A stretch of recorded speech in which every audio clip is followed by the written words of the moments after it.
Assalamualaikum warahmatullahi wabarakatuh. Di sini kita dari kelompok 5 akan menjelaskan tentang akhlak sebagai asas kebahagiaan individu dan masyarakat. Kata akhlak berasal dari bahasa Arab, jamak dari hulukun yang artinya budi pekerti, perangai, tingkah laku, atau tabiat. Sedangkan secara terminologi, ulama sepakat mengatakan bahwa akhlak adalah hal yang berhubungan dengan perilaku manusia. Sebagian ulama mengatakan akhlak merupakan suatu sifat yang tertanam dalam jiwa seseorang, dan sifat itu timbul setiap ia bertindak tanpa merasa sulit karena sudah menjadi budaya sehari-hari. Adapun pengertian akhlak menurut para ahli, yang pertama menurut Imam Al-Ghazali, akhlak adalah suatu sifat yang tertanam dalam jiwa yang darinya timbul perbuatan-perbuatan dan dengan mudah tanpa memerlukan pikiran dan pertimbangan. Yang kedua, menurut Ibnu Maskawai, akhlak adalah keadaan seseorang yang mendorong untuk melakukan suatu perbuatan tanpa didahului oleh pertimbangan.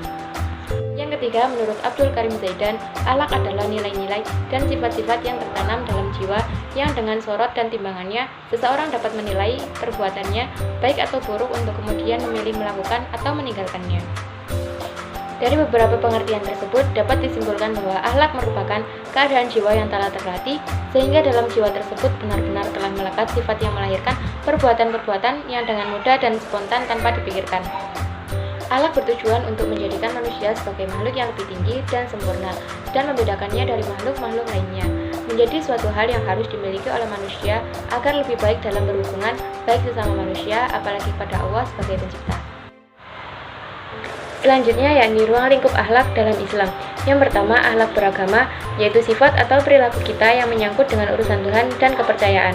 Yang kedua, akhlak pribadi, yaitu sifat atau perilaku yang tertanam di dalam jiwa kita sendiri seperti emosi dan etika. Yang ketiga, akhlak berkeluarga, yaitu sifat atau perilaku kita terhadap anggota keluarga kita, seperti saling hormat dan saling menghargai. Yang keempat, akhlak bermasyarakat, yaitu sifat atau perilaku kita saat berada di masyarakat seperti gotong royong. Dan yang terakhir, akhlak bernegara, yaitu sifat atau perilaku kita terhadap bangsa dan negara, seperti bagaimana kita mematuhi aturan dari pemerintah. Manusia adalah makhluk yang perlu bermasyarakat dan tidak bisa terlepas dari manusia lainnya. Maka apapun yang diperbuat akan memengaruhi terhadap perkembangan setiap individu di dalamnya.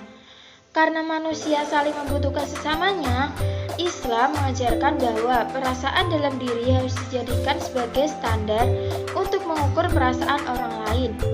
Dengan hal ini menjadikan tingkah laku atau akhlak seseorang terbagi menjadi dua, yakni akhlak terpuji dan akhlak tercela. Selanjutnya adalah akhlak baik asas kebahagiaan dan akhlak buruk asas dari kesengsaraan. Semua manusia pasti mengharapkan kebahagiaan dalam hidupnya.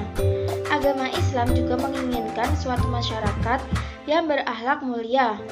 Akhlak mulia ini ditekankan karena di samping akan membawa kebahagiaan individu, juga sekaligus akan membawa kebahagiaan bagi masyarakat. Manfaat dari akhlak yang baik yaitu memperoleh kehidupan yang baik dan kebahagiaan hidup di dunia dan di akhirat. Sebaliknya, jika akhlak yang mulia itu telah sirna dan berganti dengan akhlak yang tercela, maka kehancuran pun akan datang menghadangnya. Sebagaimana firman Allah Subhanahu wa taala, "Innamal umamul ahlaku ma baqiyat wa in humu dahabat ahlakuhum dahabu." Yang artinya, selama umat itu akhlaknya baik, ia akan tetap eksis, dan jika akhlaknya sirna, maka bangsa itu pun akan binasa. Jadi, kesimpulannya adalah akhlak menjadi aspek penting dalam kehidupan manusia, baik sebagai individu maupun masyarakat. Dalam Islam, orang terbaik adalah orang yang selalu memberikan kebaikan atau kebahagiaan kepada orang lain. Akhlak juga sebagai jembatan antara makhluk dengan Sang Pencipta dan menjadi parameter sempurna atau tidaknya suatu akhlak seseorang. Adapun sebuah pepatah, jika kita menanam padi, maka akan tumbuh padi, dan jika kita menanam duri, maka akan tumbuh duri. Begitu pula dengan akhlak, jika kita berbuat kebaikan, maka kita akan mendapatkan kebaikan. Jika kita berbuat keburukan, maka kita akan mendapatkan keburukan.